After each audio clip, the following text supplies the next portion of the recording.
পঞ্চম শ্রেণীর বৃত্তি প্রত্যাশী শিক্ষার্থী বন্ধুরা, তোমাদের পুরক্ষণ এবং সম্পূরকক্ষণ থেকে একটি প্রশ্ন সংক্ষিপ্ত সঠিক উত্তর অথবা শূন্যস্থানে থাকতে পারে।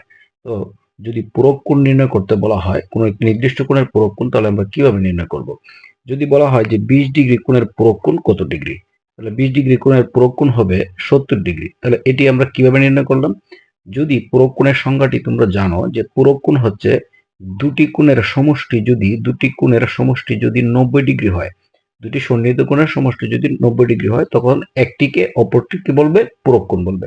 পুরক্ষণ বললে আমরা ধরে নেব দুটা কোণের সমষ্টি হচ্ছে 90, তাহলে একটি যদি 20 হয় তাহলে 90 থেকে 20 বাদ দাও, তাহলে পেয়ে যাবে কত? 70। তাহলে একটি কোণ যদি 30 ডিগ্রি হয়, তাহলে 30 ডিগ্রি কোণের পুরক্ষণ কত হবে? 90 থেকে 30 বাদ দাও, তাহলে কত থাকবে?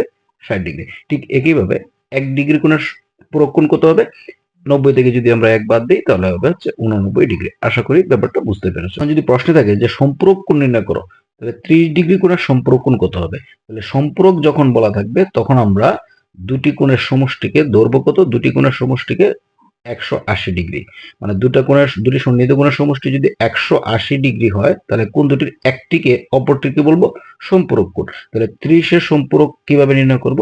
180 থেকে 30 বাদ দেবো, তাহলে থাকবে কত? 150 ডিগ্রি।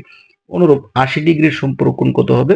80 ডিগ্রির সম্পূরক কোণ হবে 100 ডিগ্রি। কারণ কি? 180 থেকে আমরা কি করব? 80 কে বাদ দিয়ে দেবো, তাহলে থাকবে হচ্ছে 100 ডিগ্রি। তাহলে আশা করি ব্যাপারটা বুঝতে পেরেছো। ধন্যবাদ।